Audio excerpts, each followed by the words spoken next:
Hey guitar teachers, welcome back. So today we are looking at this guy. This is Fingerpicking Country. It's a Hal Leonard book.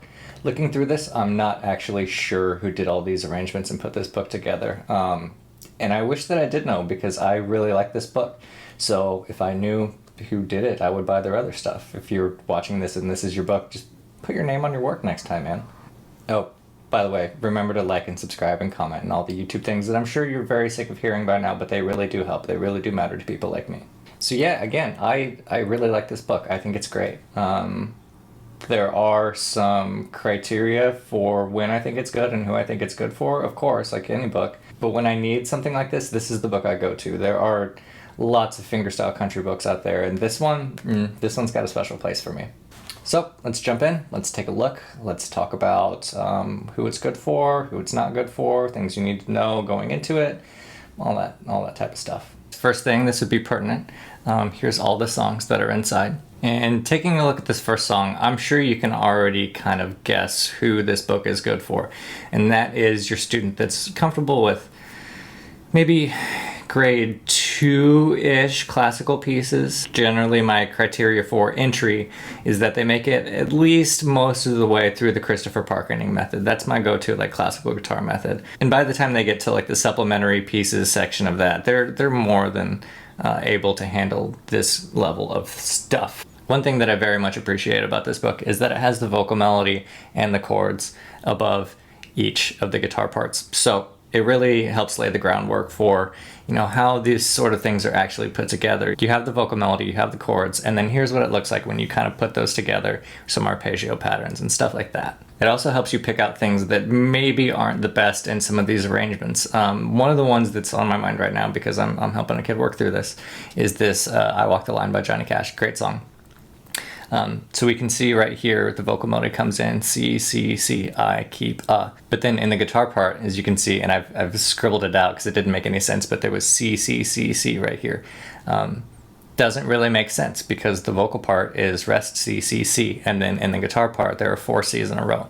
So it doesn't really support the vocal melody the way that an arrangement should. So I do have to deduct some points for that, of course, but the nice thing is the vocal melody is right there, so it makes it very easy to spot little, silly things like that. One thing that you'll notice going through this is it is fingerstyle. It's not the Merle Travis Chet Atkins style thumb pick, with the muted bass and then the high melody coming in. It is fairly easy to turn a lot of these songs into that style of playing, but it's worth knowing that it wasn't the intention of the author, so it will take just a little bit of work on your part if you want to turn them into that style of solo country.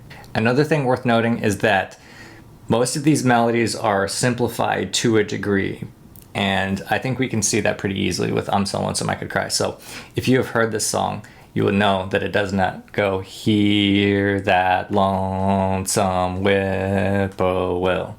It's hear that lonesome whippoorwill. Now, of course, if you're going to play this in the way that Hank Williams sang it, it's going to make it considerably more difficult. So I don't think it's necessarily a bad thing that they simplified the melodies to a degree. I think if you have a student who is really passionate about a certain song and they want to put in the extra work to make it sound just like the recording, they do have that option. But if they're just working through the book and, they're not super picky about it and they like the song, but they like the way that it's arranged just fine, they have that option too. So if you have a student who has played with a pick primarily for, any number of years, and this is their first foray into fingerstyle, I think they're going to have a very, very tough time with this book. Even though it's maybe the equivalent of like grade 2, grade 3 classical pieces, that's still a big ask. That's a couple years into fingerstyle playing. Where I most often see use of this is I'll get a kid who just wants to play guitar because they think guitar's cool, and I'll put them straight into classical because it's a good foundation for,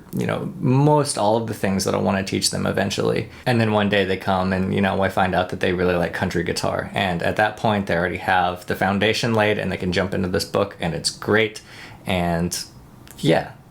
Last thing of note about this is, if you'll notice all of these songs in the back, they're very firmly in the old school country genre. So again, we were looking at songs by Johnny Cash, Hank Williams, the first Hank Williams. So that sometimes can cause a little bit of a rub, because if I get a kid that's really into country music, a lot of times, they want to talk about Darius Rucker or something like that. They don't want to talk about Hank Williams. So there is a degree of selling them on the old school country that has to happen. You got to get them listening to it. You have to, sell the value of it. Like, look, all those people that you're listening to now, they grew up listening to this stuff and they learned how to play these songs, and it really laid the foundation for the music that they play today. But assuming you can sell them on some old school country, it's a great book. I need not another book that does this, because this one's fantastic. Overall grade, I would probably give it maybe an A-, because there are some silly things in the arrangements, like I was showing you in Walk the Line, that are just really not ideal. I have no idea where you would put melody notes, where there are not melody notes in the melody. So to that extent, you got to really, keep your eyes open going through this, and be ready to change anything like that that's just silly and doesn't belong. But assuming you have any sort of baseline music theory knowledge, it should be no problem whatsoever. All right, so that was my review of Fingerpicking Country by Hal Leonard. I'm gonna guess Hal Leonard himself, since there's nobody else on here. Again, remember to like, comment, subscribe. There's links in the description if you want to click those. May all your students be perfectly practiced this week, and I'll see you next time.